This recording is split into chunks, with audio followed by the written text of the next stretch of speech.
Hi TDP అధినేత నారా చంద్రబాబు ఆంధ్రప్రదేశ్ ముఖ్యమంత్రిగా ప్రమాణ స్వీకారం చేయబోతున్నారు. బుధవారం అనగా జూన్ 12వ తేదీన ఉదయం 11:27 నారా చంద్రబాబు నాయుడు అను నేను అంటూ ప్రమాణం ఉండబోతుంది. ఈ ప్రమాణ స్వీకారోత్సవం చూడాలని తెలుగు రాష్ట్రాలతో పాటు యావత్ ప్రపంచ వ్యాప్తంగా ఉన్న తెలుగు ప్రజలు వేయి కళ్లతో ఎదురు చూస్తున్నారు. ఇక చంద్రబాబు కేబినెట్ లో ఎవరెవరు ఉండబోతున్నారు, జనసేనకి ఎన్ని మంత్రి పదవులు, ఎన్ని శాఖలు ఇవ్వచ్చు, బీజేపీకి ఎన్ని శాఖలు దక్కవచ్చు, టీడీపీ నుంచి ఎవరెవరు మంత్రులు అవ్వచ్చు అనే దానిపైన సర్వత్రా ఉత్కంఠం నెలకొంది. మరి లెక్క తేలినట్టేనా?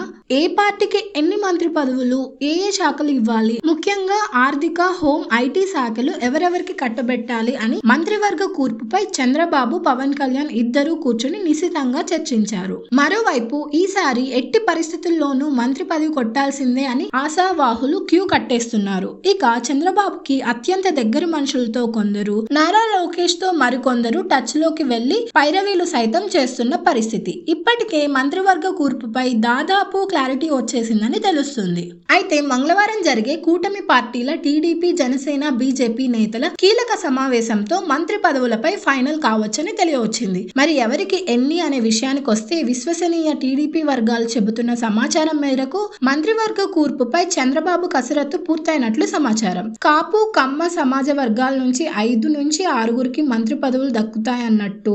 ఇక రెడ్డి 5, బీసీ 5, ఎస్సీ ఎస్టీలకు 5 మంత్రి పదవులు ఇవ్వాలని ఒక క్లారిటీకి వచ్చినట్లు సమాచారం. దీంతో పాటు ఓసీ సమాజ వర్గానికి 3 మంత్రి పదవులు దక్కనున్నాయని సమాచారం. ఇక జనసేనకి 4, బీజేపీకి 2, మిగిలిన పదవులు అన్ని టీడీపీకి అని తెలుస్తుంది. ఈ మొత్తం మీద చాలా మంది సీనియర్లు ఉన్నారని, జూనియర్లు 2-3 మాత్రమే ఉన్నారని సమాచారం. కడప నుంచి మాత్రం పక్కాగా ఒకరికి మంత్రి పదవి దక్కుతుందని తెలుస్తుంది. ఒక్క 24 గంటలు ఆగితే మంత్రివర్గంపై క్లారిటీ వచ్చేనుంది. దీనిపైన మీ కమెంట్స్ ఏంటో మాకు తెలియజేయండి.